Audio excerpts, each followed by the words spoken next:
اور رضی اللہ عنہ صحابی کو کہتے ہیں، غیر صحابی کو نہیں کہتے۔ تو صاحب ہدایہ نے غیر صحابی کو رضی اللہ عنہ کہہ کے صحابی کا درجہ دیا ہے، لہذا یہ گستاخ صحابی ہے۔ تو جو فتویٰ آپ نے ہدایہ کے مصنف پر لگایا، یہ فتویٰ آپ اللہ پر بھی لگاؤ اور قرآن پر بھی لگاؤ۔ مولانا یہ کیسے ہو سکتا ہے کہ صحابی کو رضی اللہ عنہ غیر صحابی کو رحمۃ اللہ علیہ کہنا ہے، اور قرآن غیر صحابی کو رضی اللہ عنہ کہہ رہا ہے، اصول بھی ٹھیک ہے، قرآن بھی ٹھیک ہے؟ یہ کیسے ہو سکتا ہے؟ ایک ہی ٹھیک ہوگا نا، قبلے کی مخالف سے مت ادھر آئے۔ جو نیا حرم بنا ہوا ہے، پہلے ستون کے اوپر لکھا ہے نعمان بن ثابت رضی اللہ عنہ۔ اگر تو اشکال کی بنیاد یہ ہے کہ ابو حنیفہ کے ساتھ رضی اللہ عنہ کیوں لکھا، تو یہ اشکال کرو مدینے پر، یہ اشکال کرو سعودیہ حکومت پر۔ مجھ سے ایک آدمی نے سوال کیا کہ صاحب ہدایہ یہ گستاخ صحابہ ہیں رضی اللہ عنہ، کیوں؟ اس لیے کہ بار بار کہتے ہیں ھذا مذہب ابی حنیفہ رضی اللہ عنہ، عند ابی حنیفہ رضی اللہ عنہ۔ اور رضی اللہ عنہ صحابی کو کہتے ہیں، غیر صحابی کو نہیں کہتے۔ تو صاحب ہدایہ نے غیر صحابی کو رضی اللہ عنہ کہہ کے صحابی کا درجہ دیا ہے، لہذا یہ گستاخ صحابی ہے۔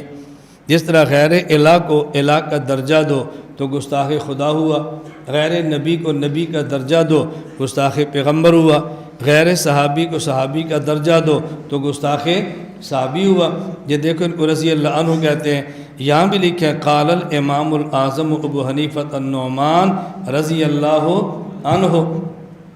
میں نے کہا اگر آپ کا یہ سوال ہے صاحب ہدایہ پر، تو یہ سوال تو قرآن پر بھی ہونا چاہیے، کیونکہ جس طرح صاحب ہدایہ نے غیر صحابی کو رضی اللہ عنہ کہا ہے، اسی طرح قرآن بھی غیر صحابی کو رضی اللہ عنہ کہتا ہے۔ والسابقون الاولون من المہاجرین والانصار والذین اتبعوہم باحسان رضی اللہ عنہم۔ مہاجرین صحابہ، انصار صحابہ رضی اللہ عنہم، والذین اتبعوہم باحسان، یہ جو بعد والے صحابہ نہیں ہے، قرآن تو ان کو بھی رضی اللہ عنہ کہہ رہا ہے۔ تو جو فتویٰ آپ نے ہدایہ کے مصنف پر لگایا، یہ فتویٰ آپ اللہ پر بھی لگاؤ اور قرآن پر بھی لگاؤ کہ اللہ گستاخ صحابہ ہے، وہ غیر صحابی کو صحابی کا درجہ دیتا ہے۔ اگر علمی اعتراض ہے، اب وہ کہنے لگا تو کیا مطلب یہ جو اصول ہے کہ صحابی کو رضی اللہ عنہ کہو اور غیر صحابہ ولی کو رحمۃ اللہ علیہ کہو، کیا یہ اصول غلط ہے؟ میں نے کہا اصول بھی ٹھیک ہے۔ تو جب اصول ٹھیک ہے تو پھر کیا قرآن میں غلط ہے؟ میں نے کہا قرآن میں بھی ٹھیک ہے۔ مولانا یہ کیسے ہو سکتا ہے کہ صحابی کو رضی اللہ عنہ غیر صحابی کو رحمۃ اللہ علیہ کہنا ہے، اور قرآن غیر صحابی کو رضی اللہ عنہ کہہ رہا ہے، اصول بھی ٹھیک ہے، قرآن بھی ٹھیک ہے؟ یہ کیسے ہو سکتا ہے؟ ایک ہی ٹھیک ہوگا نا۔ میں نے کہا بات سمجھے ذرا، اس اصول کے اندر ایک اصول ہے، وہ چونکہ آپ کے علم میں نہیں ہے اس لیے آپ کے اس اصول پہ شبہ آ رہا ہے۔ وہ اصول کے اندر اصول ہونے کا مطلب کیا؟ اس اصول کی بنیاد کیا ہے؟ اگر وہ بنیاد آپ کو سمجھ آ جائے تو پھر اشکال نہ ہو۔ وہ بنیاد آپ کے ذہن میں نہیں ہے، وہ بنیاد کیا ہے؟ اس بنیاد کو سمجھانے سے پہلے میں ایک واقعہ سنایا کرتا ہوں۔ ایک مدرسے میں میری بچی پڑھ رہی ہے۔ اب میں اس شہر میں گزر رہا ہوں، جمعے کا وقت ہوا تو میں نے آگے جانا تھا۔ اب میں فون کر رہا ہوں میں آ رہا ہوں، جمعہ کتنے بجے ہے؟ اتنے بجے۔ میں نے کہا میں جمعہ آپ کے پاس پڑھوں گا اور آگے جاؤں گا۔ جمعے کا بیان میں نے کیا، خطبہ میں نے دیا عربی، نماز میں نے پڑھائی، بعد میں دفتر میں بیٹھ کے چائے پی تو مطمئن تو نہیں تھے۔ میں مدرس سے کہہ رہا ہوں کہ ذرا میری بچی کو بلانا، میں مل لوں۔ کہا جی آپ کے پاس ہے؟ میں نے کہا کس بات کا؟ جی آپ اس کے باپ ہیں۔ پاس ہوتا ہے نا، کارڈ دیا ہوتا ہے بھی فلاں کا باپ ہے، ورثہ کو، لواحقین کو، آپ کا کارڈ ہے۔ میں نے کہا مجھ سے بھی کارڈ مانگو گے؟ مجھ سے بھی کارڈ مانگو گے؟ میرے بارے میں آپ کو شک ہے کہ میں کون ہوں؟ مجھے آپ لوگ نہیں وہ جی یہ غلطی ہوگی۔ محتم نہیں تھا نا، تو پھر مدرس بتاتے تو ہے نا کہ میرے بھی کچھ اختیارات ہیں۔ تو میں نے کہا مجھے اختیار تو آپ کے سمجھ آ گئے ہیں، لیکن آپ کو کچھ شک ہے، مجھے غلطی ہوگی۔ میں نے کہا اچھا بلاؤ۔ ملاقات ہوئی۔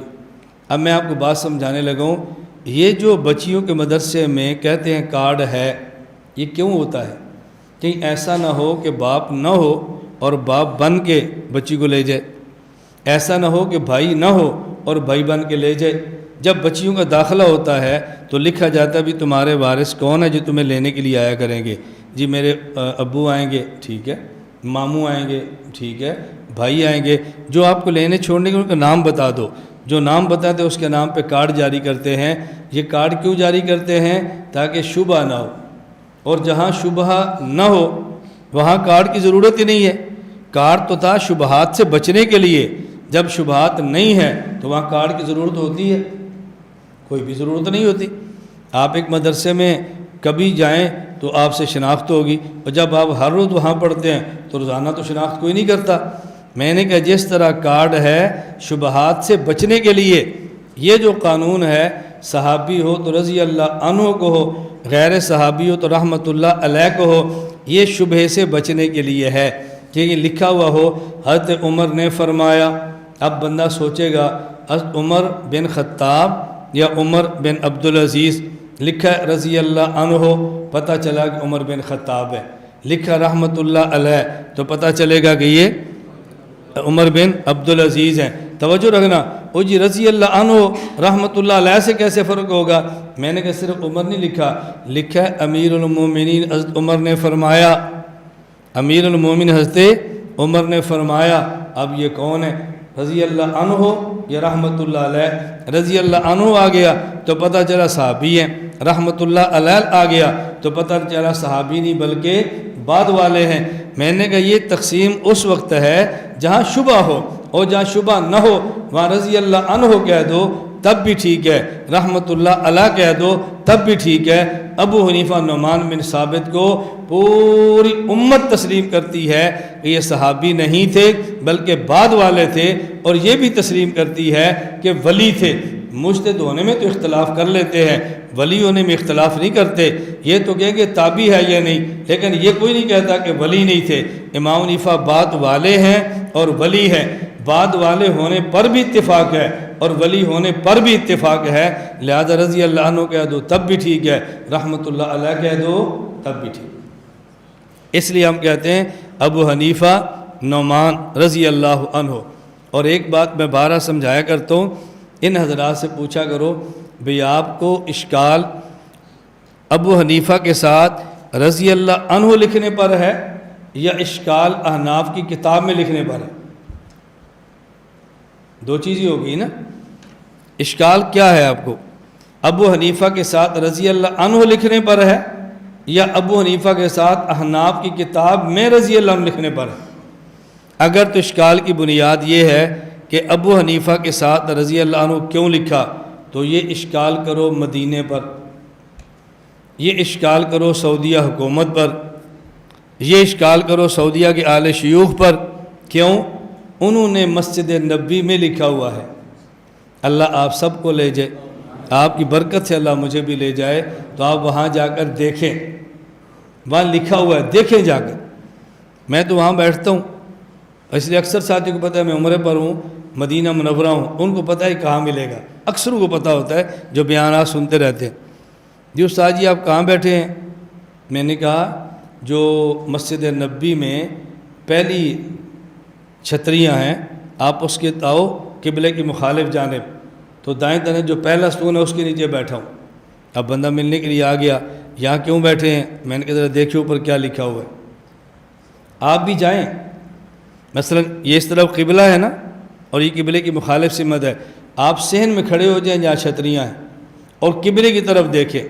جو ترکی حرم ہے پرانا، پہلے دروازے کے اوپر لکھا ہے ماشاء اللہ، اوپر لکھا ہے اللہ، نیچے لکھا ہے محمد صلی اللہ علیہ وسلم۔ آپ قبلے کی طرف دیکھیں اور آپ قبلے کی طرف منہ کر کے کھڑے ہوں تو دائیں طرف لکھا ہے ابو بکر، بائیں طرف لکھا ہے عمر، پھر دائیں طرف لکھا ہے عثمان، پھر بائیں طرف لکھا ہے علی، پھر دائیں طرف ہے عباس، بائیں طرف ہے حسن، پھر دائیں طرف ہے ابو ہریرہ اور بائیں طرف ہے حسین۔ اب بالکل آپ اس کے سامنے آ جائیں، قبلے کی مخالف سمت، ادھر آئیں۔ جو نیا حرم بنا ہوا ہے، پہلے ستون کے اوپر لکھا ہے نعمان بن ثابت رضی اللہ عنہ، آگے دوسرے ستون پہ لکھا ہے مالک بن انس رضی اللہ عنہ، پھر تیسرے ستون پہ لکھا ہے احمد بن حنبل رضی اللہ عنہ، چوتھے ستون پہ لکھا ہے محمد بن ادریس الشافعی رضی اللہ عنہ۔ تو میں نے کہا اشکال کس بات پر ہے، رضی اللہ عنہ لکھنے پر ہے یا حنفیوں کی کتاب میں لکھنے پر ہے؟ اگر اشکال رضی اللہ عنہ پر ہے تو پھر ہدایہ پر اعتراض کرتے ہو، مسجد نبی مدینے پر اعتراض کیوں نہیں کرتے؟ اور اللہ کی شان بڑی عجیب ہے، میں کبھی سوچتا ہوں کہ توجہ رکھنا، مسجد نبی ہم بیٹھے نا، مثلا یہ قبلہ ہے، اب یہ قبلہ اس طرف ہے، یہ ترکی حرم ہے، پیچھے چھتریاں ہیں، چھتریوں کے پیچھے نیا حرم ہے۔ یہ جو نیا حرم کا پہلا ہے نا، یہ ستون نمبر 1 ہے، اس کے ساتھ جو ستون ہے ساتھ کی طرف، اس کے نیچے جو جگہ ہے اندر بندہ وہ بیٹھ کے بیان کر رہا ہوتا ہے جو امام ابو حنیفہ کی تقلید کے خلاف بولتا ہے، اور اوپر نام ابو حنیفہ کا لکھا ہوا ہے۔ اوپر نام کس کا لکھا ہوا ہے؟ ابو حنیفہ نعمان بن ثابت رضی اللہ عنہ۔ میں نے کہا اللہ کی شان یہ ہے، نیچے بیٹھ کے مخالفت کر رہا ہے، اوپر اللہ نے نام انہی کا رکھا ہوا ہے۔ اوپر تمہارے وہی ہے، اس نام کو مٹاؤ نہیں مٹا سکتے۔ انشاءاللہ جب تک یہ حرم رہے گا نعمان بن ثابت کا نام بھی رہے گا۔